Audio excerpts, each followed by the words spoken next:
Thank you, Kara. Also at the Capitol tonight, a massive march for the unborn. Pro-life groups marched and prayed outside Governor Earl Ray Tomlin's mansion.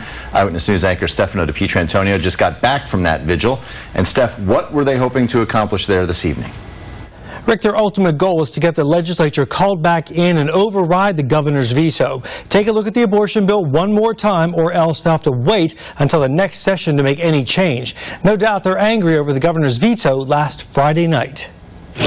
West Virginians for life are outraged. Governor Earl Ray Tomblin vetoed the controversial abortion bill Friday, which would ban late-term abortions. When he has claimed for years he was pro-life, and now this proves that he's not. Tomblin vetoed the bill 10 minutes before the biggest pro-life dinner in the state. This is a very easy bill. 80% of Americans support banning late-term abortions when babies can feel excruciating pain in the womb. So for the governor to veto this bill 10 minutes before the pro-life dinner last week, it was pretty shocking and pretty hurtful. Statement, the governor says his attorneys advised him the language was unconstitutional, so he could not sign it. Supporters argue a fetus can feel pain at 20 weeks. They have a brain, a heartbeat, fingernails. That's one of the times in a human being's life, even over an adult, that they can feel pain at the highest level. So they marched through the Capitol complex to the governor's home, lit candles, and said prayers for the unborn children.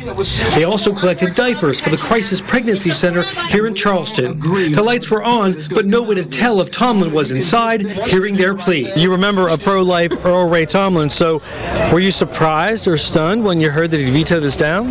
Yeah, I was pretty shocked. Our national headquarters is in Washington, D.C., and I started calling all of my friends from West Virginia. I said, what happened? Their hope to get the legislature called back in to override the veto. What are the chances of that realistically happening? Is there a precedent for this? I think maybe it happened in the 80s.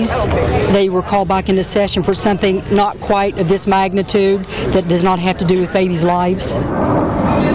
So the next step, reaching out to Senator Joe Manchin to co-sponsor legislation in the U.S. Senate for a similar bill which was passed by the U.S. House of Representatives this past summer.